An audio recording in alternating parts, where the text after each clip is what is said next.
पशु है, बैल है, भैंस है, गाय है, तो वो उससे आगे हानि नहीं पहुंचा सकती। उस रस्से की उसको टाइट बांध दिया जाता है रस्से से,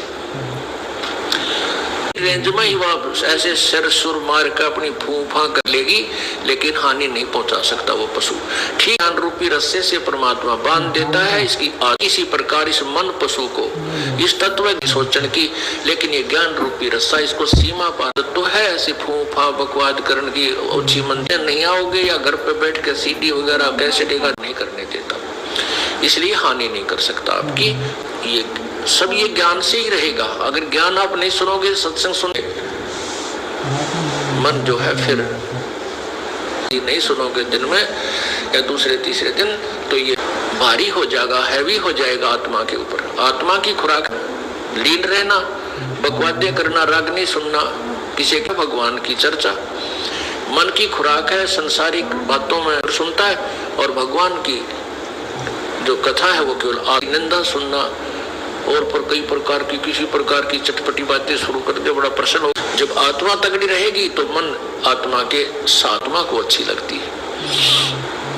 मन ही शेष था, वो आकर कहने लगा महाराज जी रहेगा।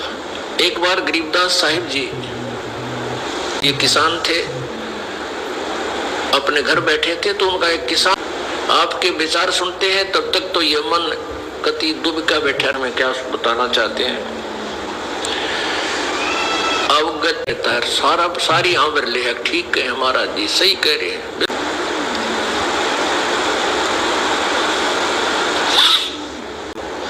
कोशिश करनी है इसके ऊपर चलने की, जो ज्ञान बताया जाता है। अवगत, यहां से जब चलोगे कोई साथी नहीं होगा, अकेले ही जाना होगा। अवगत महल की सुन बात दिया जाता है, ये केवल सुनने तक सीमित नहीं रखना है, इसके ऊपर आपने इसका अनुसरण करना है। बहुत परमात्मा गरीबदास साहिब जी, महल की सुन बात एका एक संग ने साथ। कहाँ सतलोक में जब हम चलेंगे, जहाँ से हुआ सकल जहान,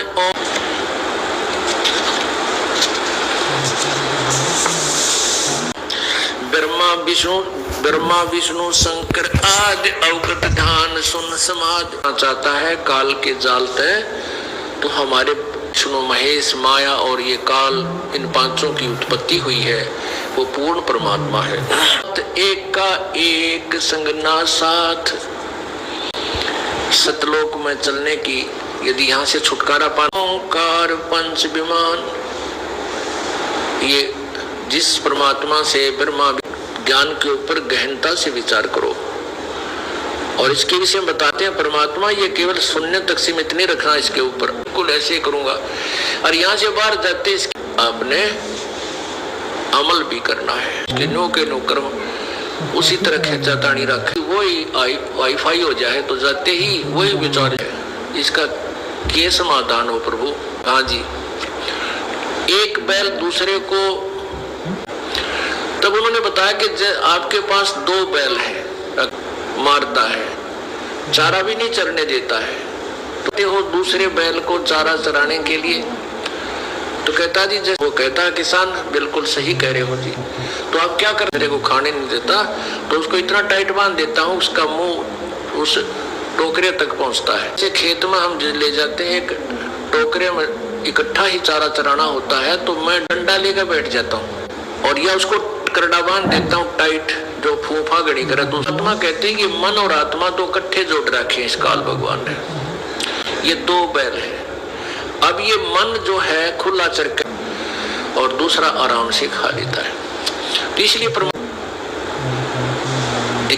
डराता रहता है, तगड़ा हो गया। और ये तगड़ा होकर के आत्मा को, और आत्मा इससे दुबकी बैठी है। अब तो आत्मा एक बैल तंग करता है तो उसकी खुराक कम कर देता है, उसकी बढ़ा देता है, तो वो तगड़ा हो जाता है। क्या करता है कि जो दूसरे पशु को की खुराक बढ़ा दे,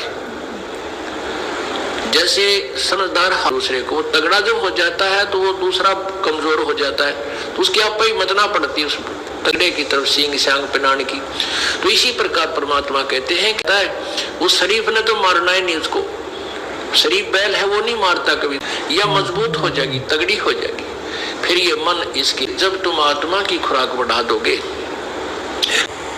करना भी है, कहते हैं ये बातें कहन सुन के नहीं।